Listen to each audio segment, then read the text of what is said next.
Hey everybody, welcome back to Video Game Esoteric on our continuing series on the MiSTer FPGA DE10 Nano. And because you guys have been asking a lot, we're going to be comparing the MiSTer versus the Raspberry Pi for Sega Genesis replication and emulation, because obviously there's a price difference and people want to know, is the MiSTer genuinely worth it? Can the Raspberry Pi 4 keep up? And that's what we're going to be finding out today. We're just doing it for cartridges though, we'll do Sega CD in another video. And before we get too far involved, do me a huge favor, go down below, hit like, subscribe, ring that notification bell, definitely helps us out. If you feel so inclined and want to support the channel, what we do here, we got a Patreon link in the description below as well. But I grew up with the Sega Genesis, I absolutely love it, and I really wanted to see how Genesis GX Plus on the Raspberry Pi 4 was doing against MiSTer. And I am using a Raspberry Pi 4, this should work at about the same speed on a Raspberry Pi 3, no clue on 2 and below. But what I really love doing is putting different intros that you don't control side by side to see if the frame pacing keeps up.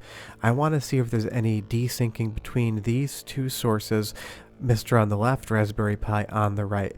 And what I found, at least so far with Streets of Rage, a game that I love comparing against one another, that there is absolutely no frame desync across the entire introductory sequence. Everything that happens on MiSTer happens at the exact same time on Raspberry Pi, and it happens on the exact same time with the Sega Genesis, outside of me pressing start on the left hand side of the screen there. We're going right back into Streets of Rage 2. Everything looks and plays exactly how I remember it, but when we go from source to source, we are going to see that the MiSTer and Genesis GX Plus on the Raspberry Pi definitely have different colors going on, and that can be tricky because the Sega Genesis had different colors going on too. Every single revision of the original hardware did something slightly different with both image and sound, so trying to say what's correct for Sega Genesis is going to be what you remember it being. MiSTer looks closer to me, but that's because I had an original Model 1 Genesis. Putting them side by side here, you can see that the MiSTer image is a little bit warmer and those oranges are a little bit more towards the red, where on the Raspberry Pi on the right, the oranges are huing a little bit more brown. I don't think there's any good or bad comparison here. Like I said, if you hook up 4 different Sega Genesis side by side, a Model 1, a Model 2, a Model 3, and a CDX, you're going to get 2 completely different looks, or honestly 4 completely different looks depending on what serial number you have. But I love looking at the dithering pattern as well in these lights, because you can see that transparencies aren't really possible, but they use dithering, and going over to the MiSTer core, that dithering looks good as well. Honestly, they're both sharp, they're slightly different, but nothing is in fact wrong. Let's go to something a little bit more colorful to check some of the more vibrant colors out. Sonic the Hedgehog 2 here, in my opinion, the best Sonic the Hedgehog game ever made. And putting them side by side, you can see that in the brighter colors, it does get much closer. The whites and blues of that waterfall look almost identical across both sources. It's just the greens and the browns that warm up a little bit on MiSTer and are probably like 10% more saturated. But as good as these games look compared to one another, the Genesis did a lot of odd things with sound. There's so many different models that had better or worse sound, so what I want you to do is go ahead and listen to both sources for about 30 seconds each, and you leave me a comment down below and tell me which one you think sounds better. We're going to be starting with MiSTer, and then we'll go to the Raspberry Pi, but listen closely and tell me what you think.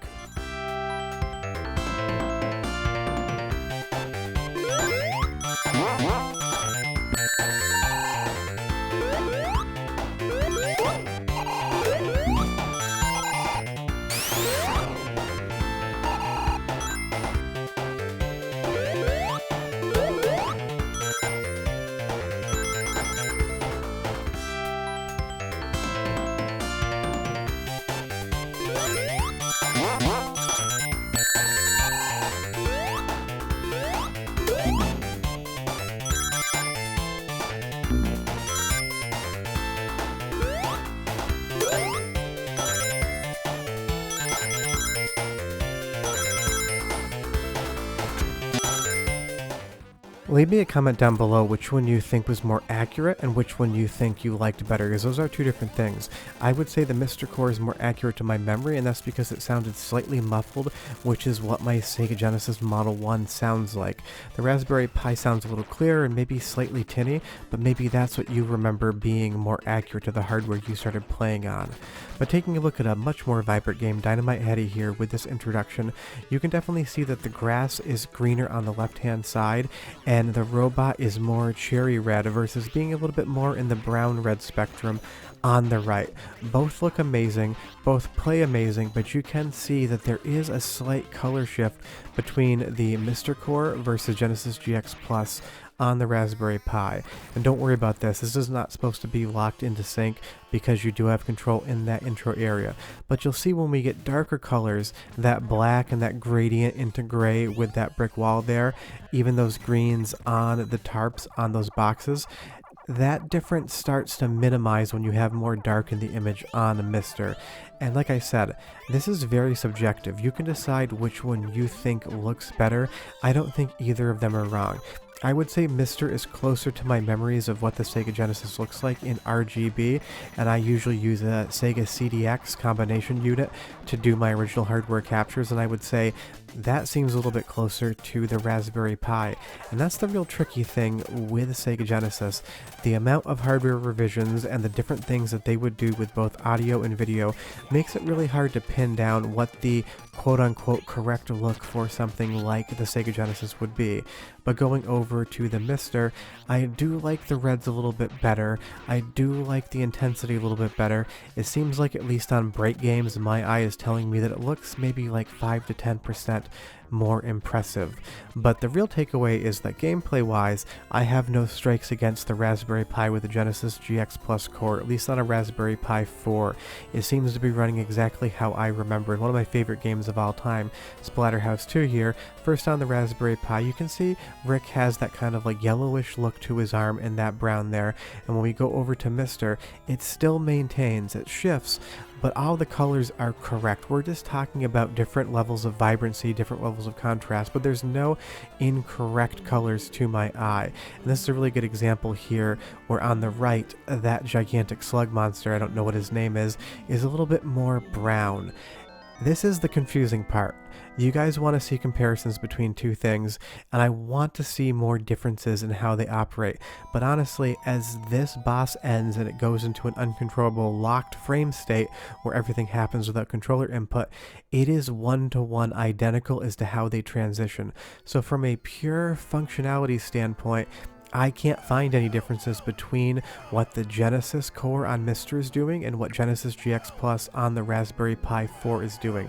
The monsters are dropping down and hitting the floor at the exact same frame, so these two platforms are operating extremely well. But let's move into something a little bit different. I do love this particular Cotton game. I know it's not the most beloved out there, but I have a soft spot for it. I just wanted to see something, more in that first person scaling perspective to see if I can see any differences here. First on the Pi, and then going over to the MiSTer. Again, the only thing that changes is the color by like 5%. As far as the input lag is concerned, I use a hardwired controller into the Raspberry Pi, and I use a hardwired controller into MiSTer. I would say on Cotton here, there may be like one more frame of lag, because I did notice that areas I was able to squeak through on MiSTer, I was a little bit slow on, but that could honestly be down to my gameplay style that day. I am looking into ways to do latency testing that will come shortly, but honestly, Sonic the Hedgehog is a very fast-paced game, and I had no issues there. Now, of course, latency is going to be dependent on a lot of different things: your television, the controller you're using, whether or not you're using that controller wireless or wired. So honestly, latency is going to come down to your particular setup, but there's nothing about Genesis GX Plus on the Raspberry Pi that puts any latency in that makes any sort of games become unplayable. So now I'm going to give you a test. One darker game, one brighter game. This is either MiSTer or Genesis GX Plus on the Raspberry Pi. This is Castlevania Bloodlines. It's a little bit darker. Leave me a comment down below and tell me which source you think this is coming from, MiSTer or the Pi. But now let's go to something a little bit brighter. Same test. This is either MiSTer or the Raspberry Pi 4 on Genesis GX Plus. Brighter colors. You tell me if we're looking at MiSTer or if we're looking at the Genesis GX Plus core on the Raspberry Pi. But the main takeaway here is that if you want to play Sega Genesis games and you want to play them as accurately as possible without using original hardware, either the MiSTer or the Pi is giving you an awesome option so long as you use Genesis GX Plus. We'll see you guys for the next comparison. Leave me a comment which one you want it to be. Bye-bye.